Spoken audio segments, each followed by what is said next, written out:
الله وملائكته يصلون على النبي يا أيها الذين آمنوا صلوا عليه وسلموا تسليما.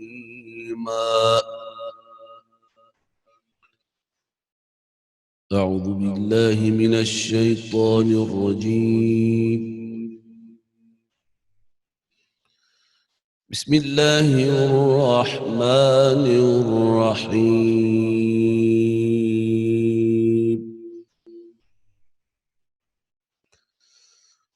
فاذكروني أذكركم واشكروا لي ولا تكفرون.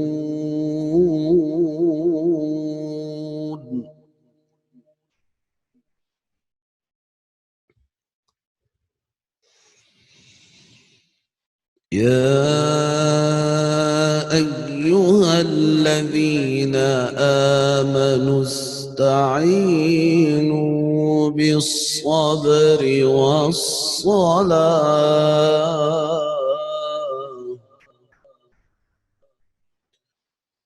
إن الله مع الصابرين.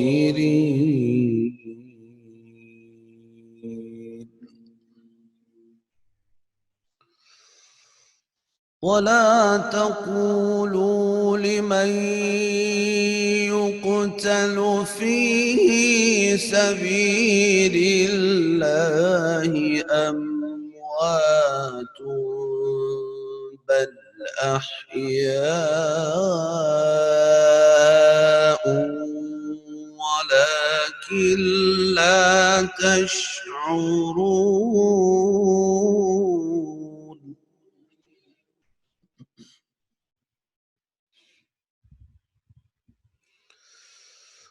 ولنبلونكم بشيء من الخوف والجوع ونقص من الأموال والأنفس والثمرات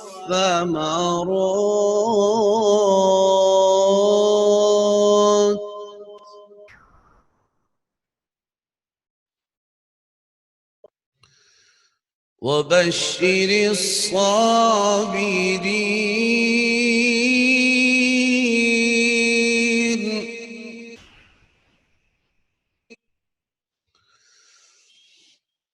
وبشر الصابرين الذين إذا أصابتهم مصيبة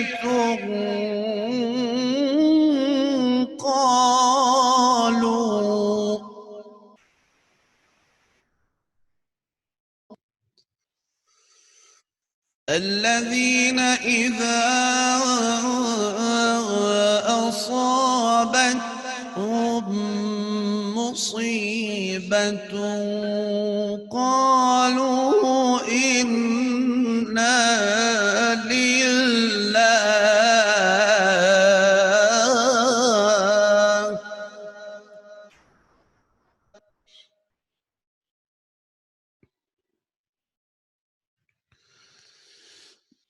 الذين إذا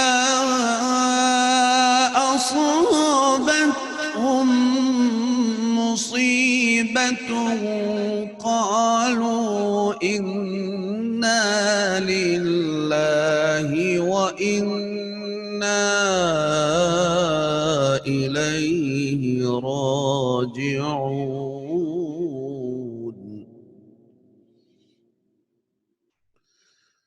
أولئك عليهم صلوات من ربهم ورحمة وأولئك هم المهتدون.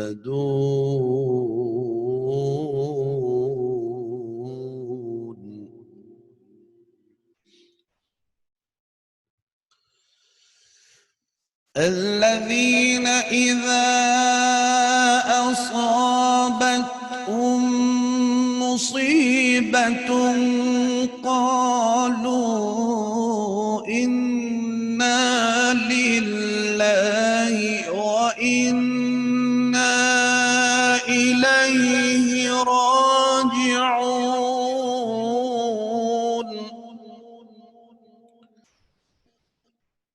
أولئك عليهم صلوات من ربهم ورحمة وأولئك هم المهتدون. صدق الله العلي العظيم.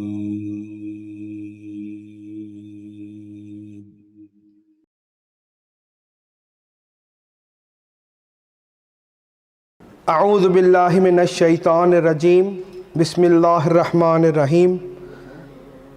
سکینہ ٹرسٹ، MCE اور امامیہ مشن ایسٹ لنڈن کی زیر اہتمام مشترکہ مجالس عزا کے سلسلے میں میں سب سے پہلے دعوت دینا چاہوں گا ہمارے ننھے ذاکرین علی زین اور رایان کو کہ وہ تشریف لائیں اور آج کی اس مجلس میں اپنا نذرانہ عقیدت پیش کریں۔ ان ننھے ذاکرین کی صحت و سلامتی کے لیے بآواز بلند صلوات۔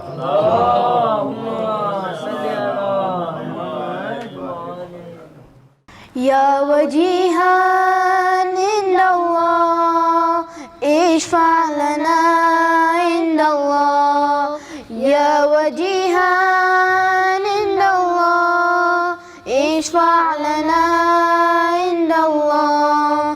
بار الہ بن کے سوال تیرے حضور، بار الہ بن کے سوال تیرے حضور، دامن میں اپنے لائے ہے بے انتہا حضور، لیکن ہمارے سینوں پہ ماتم کا دے کے نور، اپنے نبی کے صدقے میں بخشے گا تو ضرور۔ یا وجیہان عند اللہ اشفع لنا عند اللہ، یا وجیہان عند اللہ اشفع لنا عند اللہ۔ مولا علی کا رب جہاں تجھ کو واسطہ، یا رب برائے فاطمہ صدیقہ طاہرہ، دے علم اور رزق کا ساگر برا ہوا، تو تینا نعمتوں کا میرے گھر سے سلسلہ۔ یا وجیہان عند اللہ اشفع لنا عند اللہ، یا وجیہان عند اللہ اشفع لنا عند اللہ۔ مالک تجھے امام حسن کا ہے واسطہ، جس کے لہو سے کرب بلا کی ہے ابتدا، ہے اس امام امن کے صدقے میں کبریا، اس ملک میں ہو امن کا پرچم کھلا ہوا۔ یا وجیہان عند اللہ اشفع لنا عند اللہ، یا وجیہان عند اللہ اشفع لنا عند اللہ۔ اب واسطہ حسین علیہ السلام کا، پروردگار صبر شہ تشنہ کام کا، جس کے لبوں پہ ورتا تھا تیرے ہی نام کا، خنجر تلے تو کاری تھا چلے کلام کا۔ یا وجیہان عند اللہ اشفع لنا عند اللہ، یا وجیہان عند اللہ اشفع لنا عند اللہ۔ اس کے بعد میں دعوت دینا چاہوں گا ہمارے دیگر ننھے ذاکرین باقر، حسن اور علی کو کہ وہ تشریف لائیں اور آج کی اس مجلس میں اپنا نذرانہ عقیدت پیش کریں۔ ان ننھے ذاکرین کی حوصلہ افزائی کے لیے بآواز بلند صلوات۔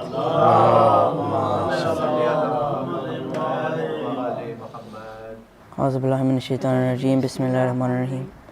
یا زہرا یا زہرا یا زہرا یا زہرا، اے میری بی بی، اے میری بی بی، تیرے در پہ استغاثہ ہے، تیرا ممنون میری شہزادی جہاں سارا ہے۔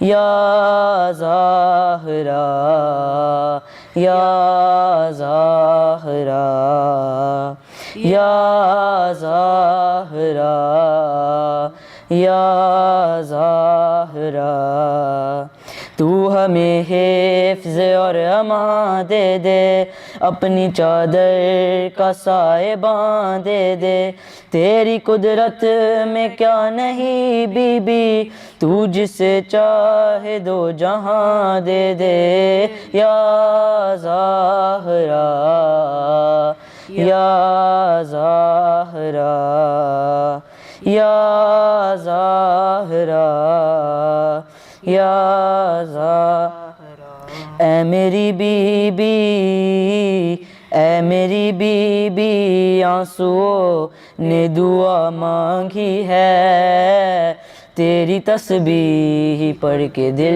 نے تجھے پکارا ہے۔ یا زہرا یا زہرا یا زہرا یا زہرا، تیرا دربار وہ سخی در ہے، ہر فرشتہ جہاں گداگر ہے، تیرے مکروز آسماں والے، تیرا مکروز ہر سکندر ہے۔ یا زہرا یا زہرا یا زہرا یا زہرا، تجھ کو امت نے یوں ستایا ہے، مرغ محسن پہ بھی رلایا ہے، تجھ کو بابا کے بعد امت نے ہائے دربار میں بلایا ہے۔ یا زہرا یا زہرا یا زہرا یا زہرا، قرض مقروض کا ادا کر دے، مفلسوں کا نصیب وا کر دے، جن کی گودی بری نہیں بی بی، ان کو اولاد تو عطا کر دے۔ یا زہرا یا زہرا یا زہرا یا زہرا۔ اس کے بعد میں خصوصی دعوت دینا چاہوں گا ذاکر اہل بیت جناب اظہر عباس صاحب کو، جو کہ اپنے مخصوص پنجابی روایتی ذاکری انداز میں آ کے اپنا نذرانہ عقیدت پیش کریں گے۔ میں دعوت دیتا ہوں ذاکر اہل بیت اظہر عباس صاحب کو کہ وہ تشریف لائیں۔ اعوذ باللہ من الشیطان الرجیم،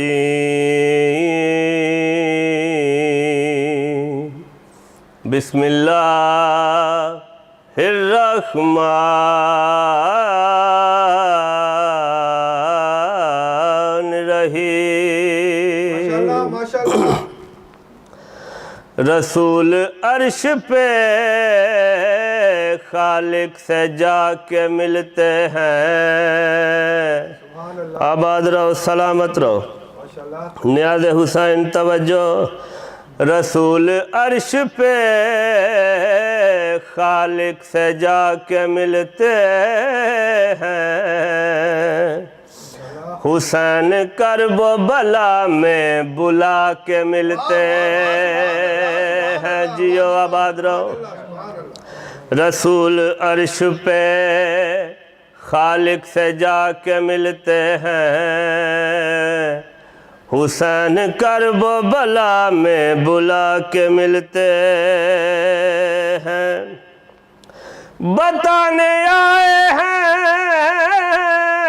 میدان میں علی اصغر کہ دشمنوں سے بھی ہم مسکرا کے ملتے ہیں، نعرہ حیدری۔ آباد رہو، سلامت رہو۔ ایک شعر قصیدے دا اور طالب دعا۔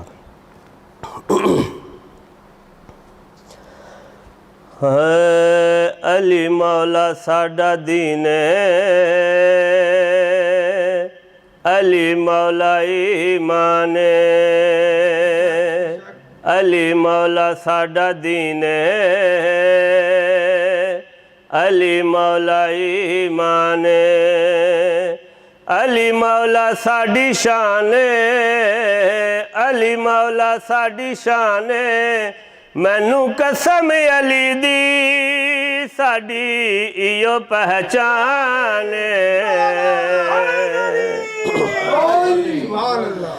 ہر قلب علی جسم علی جان علی ہے، ہر عزت و ہر عظمت و ہر شان علی ہے، ایمان کے متلاشیو ایمان کی کہہ دوں، ایمان تو یہ ہے میرا ایمان علی۔ اللہ دا مقرب فرشتہ جناب جبرائیل علیہ السلام زمین تو ہو کے واپس عرش تے آیا ہے، عرشی مخلوق آدھی بھائی جبریل تو جو روز زمین تے ویندائیں اتھے وانج کے کیا کریں دائیں؟ اس ویلے جناب جبریل آدن میں زمین تے درس گنن ویندا، میں اتھاں تعلیم حاصل کریں دا۔ عرشی مخلوق آدھی بھائی جبریل زمین تے کیڑا سکول ہے جتھے تو تعلیم حاصل کریں دائیں؟ اتھاں پڑھن والے کون ہیں، پڑھاون والے کون ہیں؟ اس ویلے جناب جبرائیل علیہ السلام انہاں عرشی مخلوق دے پاس ڈیک کے آدن، اے پہلا سکولے جاندی مالک بطولے، ایتھے درس پڑھیں دی ساری آل رسولے، ایتھے درس پڑھیں دی ساری آل رسولے، تے آواز دے کے آدھا ہے علی آلہ نگرانے، جیڑا وارث قرآن، او بن جائیے دربانے، تے بن جائیے دربانے، اے پیچھے خضر نبی اگے بیٹھا سلیمان،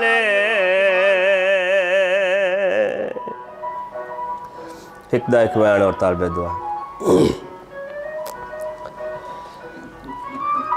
ادبیاں کربل دی تاریخ دے وچ وہ نہیں ہے جیا قاتل آیا، او جے تیر چلا کے ہر مادے جگر تے ہاتھ رکھے، او جے تیر چلا کے ہر مادے ہے جگر تے ہاتھ رکھوا، ادبیاں تو شایاں دی ملکہ تو جے کٹھایا پتر چوایا، او ہائیے جئی غربت سیداں تے پیو تریواری دفنا۔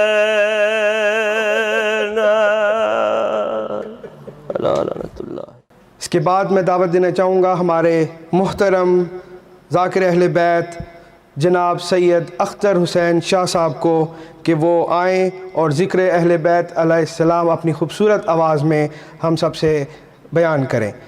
جناب اختر حسین صاحب۔ اللہم صلی علی محمد۔ اعوذ باللہ من الشیطان الرجیم، بسم اللہ الرحمن الرحیم ان اللہ و ملائکتہ یصلون علی النبی یا ایھا الذین آمنوا صلوا علیہ وسلموا تسلیما. درود پاک اللہم صلی علی محمد و علی محمد وسلم.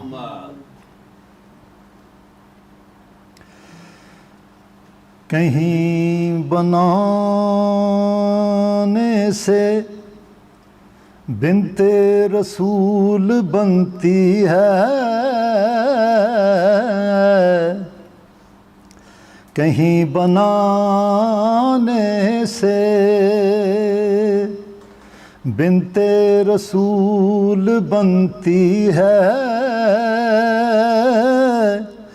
کوئی کوئی کلی قسمت سے پھول بنتی ہے. پسر امام پیمبر پدر ولی شوہر، یہ سب صفات ملیں تب بطول بنتی ہے. اور مقام برگ یہی ہے کہ پھول راضی ہو، وہ خوش نصیب ہے جس پر رسول راضی ہو. اور جسے جسے تو رضی اللہ کہے میں مانوں گا،